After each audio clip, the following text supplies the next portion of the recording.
Bonjour, bonjour. Ici, vous êtes donc avec Catherine Atienza. Je suis désolée, j'ai un petit peu de retard. J'avais démarré un premier live et j'ai été interrompue. Voilà, par mes petits-enfants qui me donnaient des nouvelles. Donc, désolée, c'est un live, c'est offert, c'est en totale transparence. Donc voilà, je suis en direct de ma page professionnelle, hein. Moi, je suis Catherine Atienza, énergéticienne dans le Bordelais, cabinet L'Univers de Garance. Et donc, je poursuis aujourd'hui la lecture du livre de Mabel Katz, La voie la plus facile, qui est un livre qui parle de la méthode hawaïenne Ho'oponopono, qui est très simple, qui est voilà, un petit livre que j'avais lu moi donc il y a quelques années et que là j'ai le plaisir de redécouvrir avec vous. Comme je disais sur le premier enregistrement, j'ai découvert ce livre il y a longtemps et là je vais le redécouvrir en live avec vous. J'étais à l'époque, moi je suis en développement personnel et lié à l'univers, à l'énergétique depuis toujours.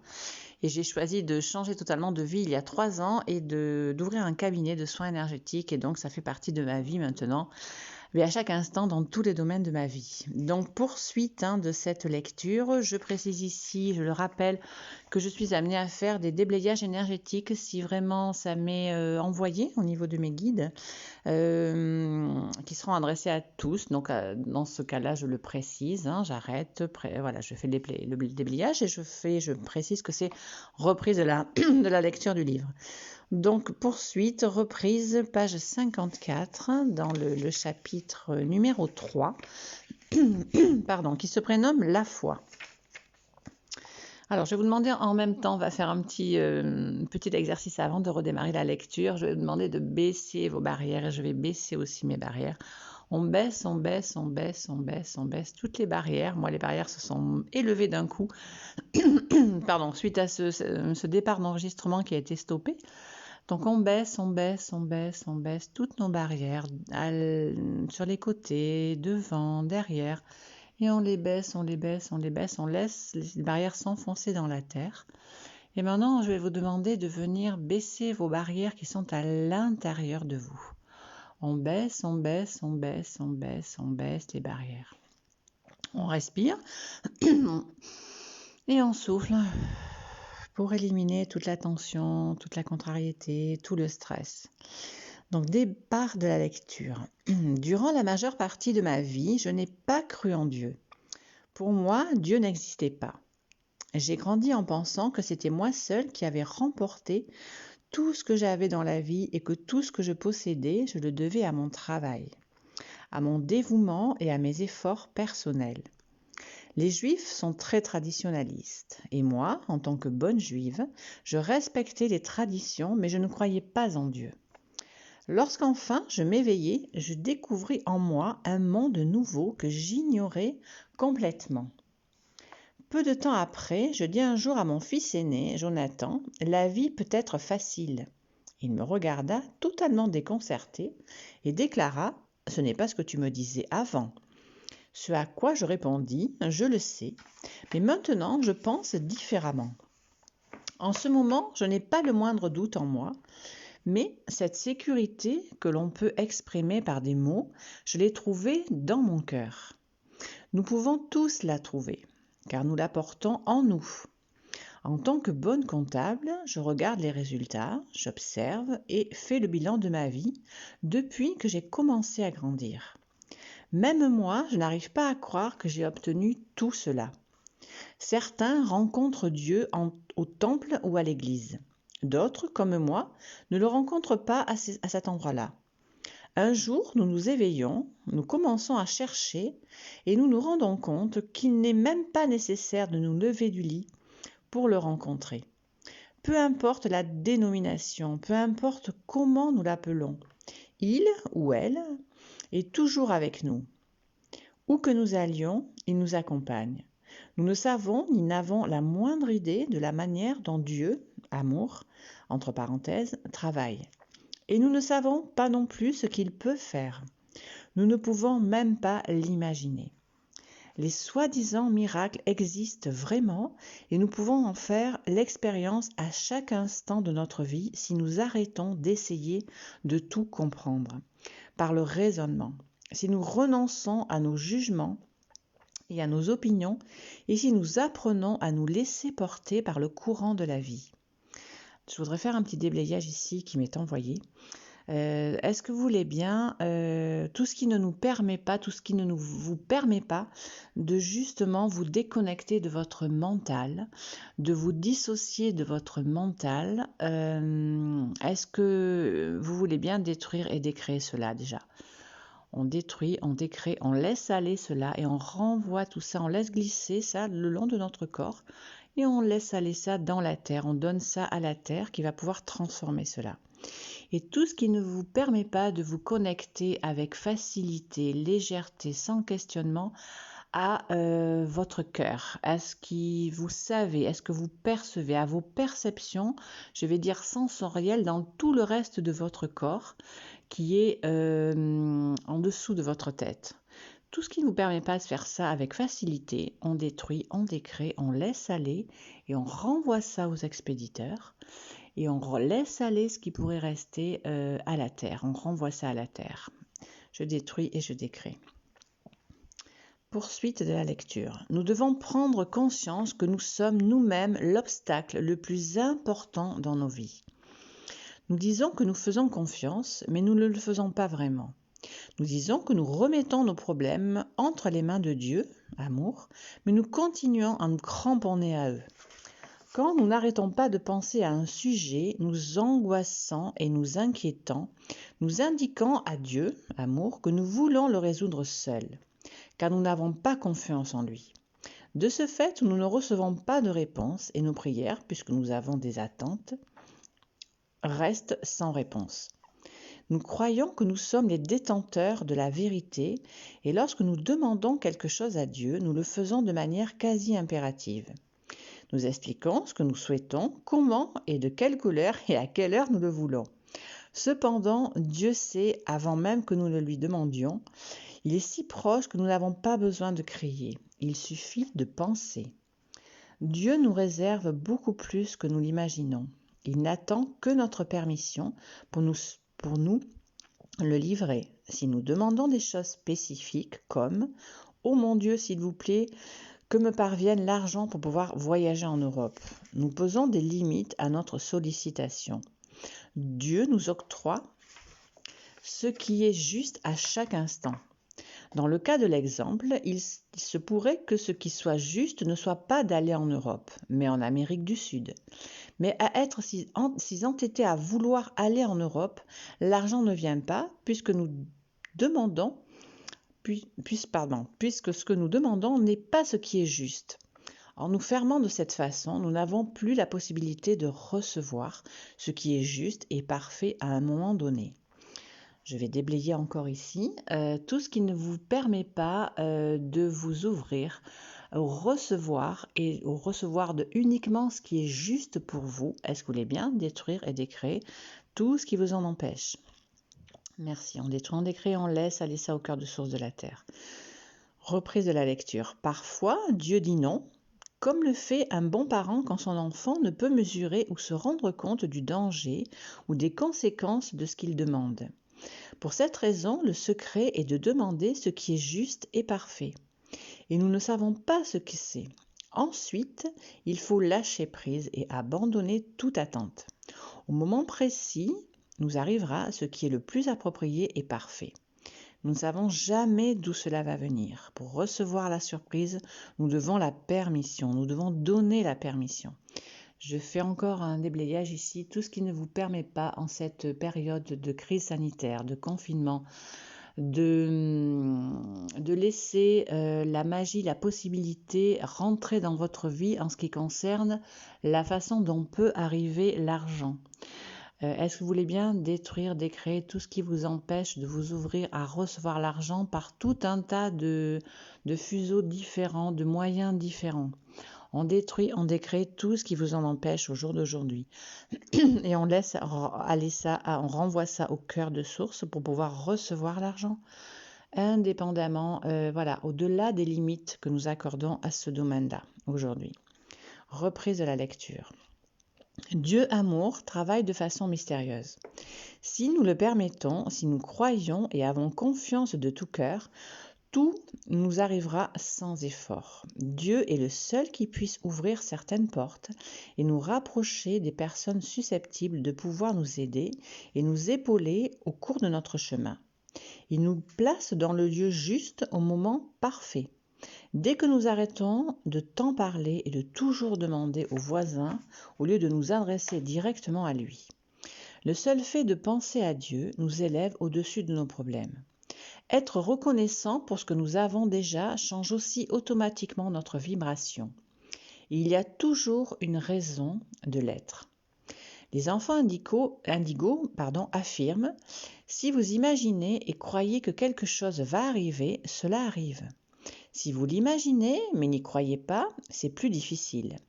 Il s'agit d'avoir la foi et non pas d'espérer ou de souhaiter que quelque chose se passe. Avoir la foi, c'est être ouvert à toutes les possibilités. Cela signifie que nous sommes prêts à laisser la vie nous surprendre, que nous osons entrer dans l'inconnu et arrêter d'avoir peur de ce qui nous semble incertain. Déblayage, tout ce qui ne vous permet pas de lâcher la peur avec facilité. Est-ce que vous voulez bien détruire et décréer, renvoyer ça au cœur de source de la terre? Et tout ce qui ne vous permet pas de vous séparer de cette peur, de cette crise sanitaire, de séparer votre être de cette crise. Vous la séparez en deux, elle existe là, elle est toujours devant vous, mais elle ne fait plus intrinsèquement partie de vous. Vous n'êtes pas que cette crise sanitaire et vous n'êtes pas que les limitations que vous avez laissé remonter, toutes les peurs que vous avez laissé remonter en vous ces derniers jours. Est-ce que vous voulez bien vous séparer de ces peurs, les laisser aller, les renvoyer aux expéditeurs et à la terre et accueillir ce qui peut venir suite à ce déblayage, en détruisant, décrétant tout ce qui vous en empêche. Et je vous demande de bien vouloir aussi demander tout ce qui est juste ici pour vous aujourd'hui et le demander à ce que ça vienne à vous avec facilité, légèreté, joie et gloire. Tout ce qui vous empêcherait de vous ouvrir à cela, on détruit, on décrète, on renvoie tout ça au cœur de source. Reprise de la lecture. Celui qui a la foi a le cœur toujours ouvert. Très souvent, nous stagnons et retournons au même endroit par manque de foi et peur de l'inconnu. Cela vaut la peine d'apprendre d'une graine qui, en dépit de ne pouvoir s'imaginer en orchidée, a la vaillance de s'ouvrir, de se fendre et de s'en remettre au processus de croissance pour jaillir de la surface de la terre et sortir à la lumière. Un cœur empli de douleur ne peut imaginer ce que l'on ressent à être aimé ou à être en paix. Et il en est ainsi pour tout. Très souvent, nous devons rompre avec les vieux schémas, les vieilles façons de penser et les vieilles croyances. Ceci implique d'avoir à passer par un tunnel obscur et parfois d'avoir à sentir la douleur, mais c'est la seule façon de s'en sortir et de voir la lumière. Jésus a dit que nous devons être comme des enfants pour pouvoir entrer au royaume des cieux. Le royaume des cieux, c'est ici et maintenant. Pouvoir le connaître ne dépend que de nous. Nous devons seulement arrêter de penser en permanence et arrêter de croire que nous détenons la vérité absolue et avons toujours raison. Très souvent, toutes ces pensées, ces informations et cette éducation nous éloignent de ce que nous sommes vraiment. L'innocence n'est autre que la sagesse. Dieu nous offre. C'est clair qu'il faut être vaillant pour prendre ce chemin. Mais la victoire est assurée à 100%. Il faut se décider à croire, à essayer, à avoir confiance et à lâcher prise. Lorsque nous commençons à avoir confiance et à avoir la foi, quelque chose en nous se transforme et la pensée se clarifie. Nous voyons tout différemment. Nous essayons d'expliquer cette transformation avec des mots, mais ce n'est pas possible. Il n'y a pas de mots pour la définir. Nous savons tout simplement que nous avons trouvé la sagesse du cœur. Maintenant, j'aimerais parler de la foi la plus importante, la foi en nous-mêmes. Ce n'est pas impératif de croire en quoi que ce soit en dehors de nous. Ce n'est pas nécessaire de croire en Dieu, Jésus, Bouddha ou Moïse, à moins que cela nous fasse du bien. Ce dont, oui, nous avons besoin, c'est de croire en nous-mêmes et au pouvoir qui est en nous. Pour y accéder, nous devons renoncer à de nombreux jugements, croyances et opinions sur nous-mêmes, pour nous aimer et nous accepter tels que nous sommes. Je sais que ceci n'est pas quelque chose de facile. Nous ne savons même pas consciemment quelles croyances nous touchent, mais grâce au processus que j'enseigne dans ce livre, il n'est pas nécessaire de les connaître, sinon de donner la permission pour qu'elles s'en aillent. Quand on croit en soi-même et que l'on s'aime inconditionnellement, on devient invincible. Les gens perçoivent cette qualité. Ce n'est pas nécessaire de parler ou de dire quoi que ce soit. Quand on a confiance en soi, certaines personnes commencent à s'éloigner, tandis que d'autres se rapprochent, apportant les occasions opportunes que l'on souhaitait tant. Le secret est de s'accepter tel que l'on est et d'arrêter de croire que l'on n'est pas bon, que l'on n'est pas suffisamment intelligent, capable ou digne, ou que l'on doit d'abord obtenir un diplôme universitaire. Nous sommes les seuls à pouvoir changer ce que nous pensons de nous-mêmes. Le plus important est, en premier lieu, d'arrêter d'être la personne que les autres veulent que l'on soit. Je le répète, ça. Ce qui est important, c'est d'arrêter de vouloir être la personne que les autres veulent que l'on soit. Il faut nous réveiller et comprendre que le pouvoir est en nous et non dans l'approbation des autres.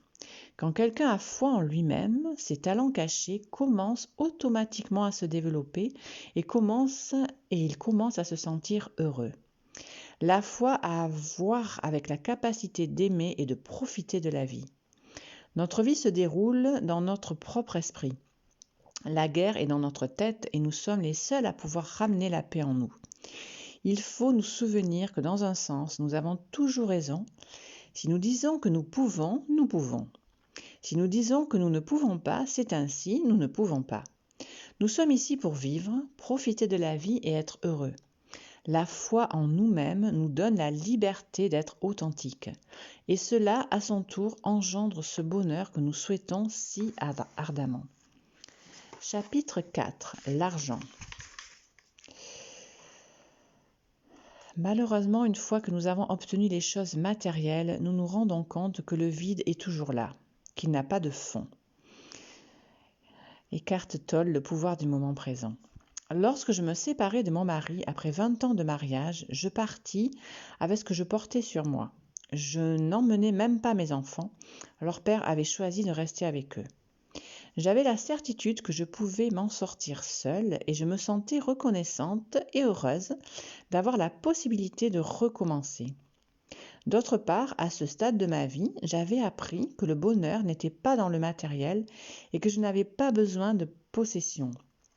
Au contraire, moins j'en avais, plus j'étais libre. Une amie suggéra que nous allions vivre ensemble afin de pouvoir trouver un endroit plus joli et plus spacieux. Cela me semblait être une bonne idée et ce fut ainsi que nous avons trouvé une très belle maison. Je n'aurais jamais imaginé que nous puissions remplir les conditions nécessaires pour la louer. Mais, comme nous garantissions 2 revenus, nous avons été acceptés. 2 jours avant la signature du bail, mon amie me téléphona, me disant qu'elle allait changer d'avis et qu'elle partait vivre en Arizona. J'appelai immédiatement l'agence immobilière pour lui demander de mettre le contrat à mon nom, lui expliquant que j'allais être la personne responsable. Elle ne vit aucun inconvénient à faire cela puisqu'elle me connaissait déjà. Peu après avoir signé le bail d'1 an et avoir emménagé dans la maison, je commençais à recevoir du travail de toutes parts. Je me rendis rapidement compte que j'allais pouvoir payer le loyer sans problème et que je n'avais pas besoin de partager ma maison avec quelqu'un d'autre.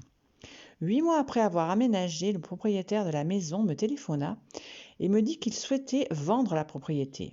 Il m'expliqua que, sachant que j'aimais tant la maison, il me donnait la propriété, mais que si je n'étais pas intéressée, en septembre, j'allais devoir m'en aller. Bien sûr que je souhaitais acheter la propriété et y rester. Mais avec quoi ? Je n'avais pas d'argent pour le versement initial et comme je suis comptable, je savais fort bien que je ne remplissais pas les conditions requises pour l'obtention d'un prêt. Mon intellect me disait de commencer à remplir les cartons, mais quelque chose en moi me disait que ce n'était pas la meilleure solution. À ce moment-là, je me suis dit, si Dieu pense que cet endroit est pour moi, il me trouvera le prêt parce que moi, je ne sais pas comment faire. Je savais que je devais me mettre en retrait et donner ma permission pour que Dieu agisse. Le mieux était de me détacher, d'avoir confiance et de remettre l'affaire entre les mains de l'univers. Les deux personnes qui m'aimaient, qui m'avaient dit pouvoir m'aider à obtenir le prêt se désistèrent. Le bail expirait et je n'avais pas obtenu de prêt. Je devais donc appeler le propriétaire pour lui expliquer ce qui en était. Je décidai que, au lieu de me préoccuper de ce que j'allais lui dire et de comment faire pour le convaincre, je m'en remettais à la situation avec confiance et foi. C'est ainsi que je lui téléphonai, lui expliquai la situation et à ma grande surprise, il répondit « Bon, ma belle, en réalité, ce n'est pas le bon moment pour mettre la propriété en vente. Je vais prolonger ton contrat. Écris une prolongation, envoie-la-moi par télécopieur et je te la signerai. » Finalement, je n'eus même pas à appeler celui qui allait me permettre d'avoir ce prêt. Ce dernier me téléphona pour me proposer son aide et avant que la prolongation n'expire, il m'accordait le prêt. Georges, merci. Lorsque nous cessons de nous attacher aux résultats et de nous inquiéter au sujet des situations, lorsque nous abandonnons le besoin de donner notre avis et d'émettre des jugements, lorsque nous prenons conscience que nous ne savons rien, et lorsqu'enfin nous nous livrons et acceptons le processus de la vie, alors seulement pouvons-nous faire l'expérience du flux de la vie. À ce moment-là, tout arrivera et des choses nous parviendront de la lumière la plus facile et de la manière la plus facile. Dieu nous a mis sur cette terre avec tout ce dont nous avons besoin. Si nous regardons autour de nous, nous remarquons que tout ce qui est créé par Dieu est infini et abondant. Seules les créations humaines sont comptées et limitées. Les oiseaux volent sans se soucier de savoir s'ils trouveront de quoi se nourrir, juste là, près de l'endroit où ils se trouvent. Manifester ce que nous désirons requiert foi et confiance. L'univers a seulement besoin que nous fassions ce premier pas. Si nous avons confiance et donnons notre permission, tout ce dont nous avons besoin vient à nous facilement. Ce qui est important, c'est de savoir dans notre cœur, et non pas dans notre tête, que Dieu y pourvoira et d'avoir confiance à 100%. Lorsque nous pensons que nous ne recevons pas de réponse à nos prières ou lorsque nous ne voyons pas les résultats, ce n'est pas parce que nous ne sommes pas écoutés. Très souvent, nous pensons à Dieu comme s'il était notre serviteur et nous exigeons de ce que nous avons demandé en expliquant comment nous le voulons, de quelle couleur et à quelle heure. Ce n'est pas ainsi que fonctionne l'univers. Nous devons demander sans avoir d'attente, solliciter ce que nous pensons être juste pour nous et nous en détacher. Dieu nous donne ce qui est juste et parfait à chaque instant. Le secret est d'avoir confiance et de lâcher prise, de nous laisser porter par le courant de la vie et d'être ouverts à recevoir des endroits et des personnes que nous attendions le moins. Je vais faire un déblayage ici. Tout ce qui ne vous permet pas d'accueillir un souci, une mauvaise nouvelle, une contrariété, un blocage, sans émettre aucun jugement, tout simplement en acceptant, en disant « Ok, je ne sais pas ». On va dire quelle est la pépite cachée là-dessous. Je ne sais pas pourquoi cela m'arrive. Je ne sais pas combien de temps ça va durer. Je ne sais pas à quoi ça va m'amener. Mais ok, j'accepte, je traverse. Et tout ce qui ne nous permet pas d'accepter cela et donc de recevoir, de récolter la pépite une fois traversé le souci qui est posé sur votre route, est-ce que vous voulez bien détruire, décréer tout ce qui vous empêche d'accueillir cela, d'avoir confiance en ce qui arrive après. On détruit, on décrée tout ce qui ne vous permettrait pas d'accéder à cela et on renvoie tout ça au cœur de source de la terre. Poursuite de la lecture. Nous ne doutons jamais que Dieu, amour, pourvoira à nos besoins au moment parfait. Il le fait toujours. Notre problème est que nous avons des attentes. Nous voulons les choses à l'avance et nous sommes très impatients et inflexibles. Nous ne nous rendons pas compte que tout provient d'une seule et même source qui sait exactement ce dont nous avons besoin, quand et comment nous en avons besoin. Nous pensons que nous créons nous-mêmes des occasions favorables grâce à notre travail, à nos conjoints ou à nos investissements. Mais tout ceci ne sont que les différents chemins et routes par lesquels les choses se manifestent. Si une porte se ferme, c'est parce qu'une autre est sur le point de s'ouvrir automatiquement. Le pire des choses à faire quand un problème apparaît, c'est de nous inquiéter. En faisant cela, nous nous coinçons, nous nous piégeons nous-mêmes et nous finissons par attirer plus encore tout ce qui précisément nous ne voulons pas. Nous sommes comme des aimants. Dis-moi ce que tu penses et je te dirai qui tu es. Il est d'une importance vitale de vivre dans le présent. Nous passons notre existence à vivre dans le passé avec nos souvenirs et nos expériences ou dans le futur avec nos inquiétudes. L'argent, comme tout le reste, arrive quand nous en avons besoin, ni avant ni après. Nous devons seulement ouvrir nos cœurs et faire confiance. Quelqu'un un jour m'a raconté une histoire. Une femme sortit de chez elle et vit 3 vieux messieurs à la longue barbe assis devant son jardin. Comme elle ne les connaissait pas, elle leur dit « Je ne crois pas vous connaître, mais peut-être avez-vous faim ? Je vous en prie, entrez manger quelque chose. » Ils lui demandèrent « L'homme de la maison est-il là ?»« Non, répondit-elle. Il n'est pas là. Alors nous ne pouvons pas entrer, dirent-ils. » À la tombée de la nuit, lorsque son mari rentra, la femme lui raconta ce qui s'était passé et il dit « Dis-leur que je suis arrivé et invite-les à entrer. » La femme sortit, invitait les hommes à entrer dans la maison. « Nous ne pouvons pas entrer tous les 3 ensemble, expliquèrent les anciens. Pourquoi ? Voulait-elle savoir. À ce moment-là, l'un des hommes pointa son doigt vers les 2 autres et dit « Lui s'appelle Richesse et lui Succès. Mon nom est Amour. Rentre et décide avec ton mari lequel des 3 vous aimeriez inviter. » La femme rentra chez elle et répéta l'histoire à son mari. L'homme se mit à rayonner de joie. « Fantastique, puisque c'est le cas, invitons Richesse. Laissons-le rentrer et emplir notre foyer d'abondance. » La femme n'était pas d'accord. « Chérie, pourquoi ne pas inviter Succès ?» Leur fille, qui entendait la conversation de l'autre bout de la maison, arriva en courant avec une idée. « Ne serait-il pas mieux d'inviter Amour ? Notre maison serait alors remplie d'amour. » « Écoutons notre fille, dit l'homme à sa femme. Va inviter Amour à être notre hôte. » La femme sortit et demanda aux anciens « Lequel de vous est Amour ? Nous souhaitons qu'il soit notre invité. » Amour se leva et commença à marcher vers la maison. Les 2 autres se relevèrent et le suivirent. Surprise, la femme leur demanda « J'ai seulement invité Amour ? Pourquoi venez-vous aussi ?» Ils répondirent à l'unisson « Si tu avais invité Richesse ou Succès, les 2 autres seraient restés dehors. Mais tu as invité Amour, et où qu'aille Amour, nous y allons avec lui. Où il y a de l'amour, il y a de la richesse et du succès. L'argent n'est pas mauvais. Par contre, ce qui est mauvais, c'est de lui donner la priorité. Lorsque nous faisons les choses pour de l'argent, tout semble difficile. Il va et vient rapidement et nous échappe des mains. Nous devons trouver ce que nous aimons faire, quelque chose qui nous donne joie et satisfaction et que nous serions disposés à faire même si l'on ne nous payait pas. Nous sommes tous venus au monde avec certains talents et des dons naturels uniques. Il y a quelque chose que nous pouvons faire mieux que quiconque. C'est quelque chose qui est en nous et qui ne vient pas nécessairement d'un diplôme universitaire. L'abondance et la prospérité sont en lien avec notre conscience. Lorsque nous savons qui nous sommes, nous savons que nous avons déjà tout ce dont nous avons besoin. À cet instant, nous sommes déjà riches. En ouvrant nos cœurs et en faisant confiance, nous donnons la permission que tout peut se manifester dans nos vies. Fin du chapitre et fin de la lecture du jour. Je vous remercie toutes et tous d'avoir été attentifs et je vous souhaite d'écouter, de réécouter cette lecture avec ces déblayages qui m'ont été envoyés, que je vous ai partagés.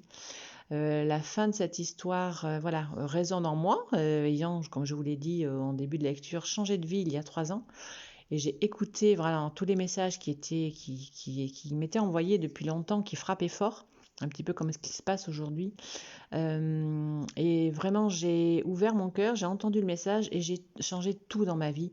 Et j'ai enfin, je me suis connectée à moi-même et j'ai réalisé ce qui m'animait, ce qui m'apportait la joie, le bonheur, voilà, malgré des soucis de santé, parce que j'ai mis du temps à écouter les messages. Aujourd'hui, j'avance dans tout ce qui est révélé, dévoilé, donné par le cœur, par Mabel Katz, dans ce livre. Et voilà, je vous le partage et je vous invite à laisser rentrer, voilà, l'ouverture de cœur, séparer le mental du corps, avoir confiance. Ce qui se passe quand ce sont des choses qui ne sont pas agréables, sachez que ça, c'est aussi pour vous amener vers quelque chose de meilleur ou pour vous éviter quelque chose d'encore plus mauvais.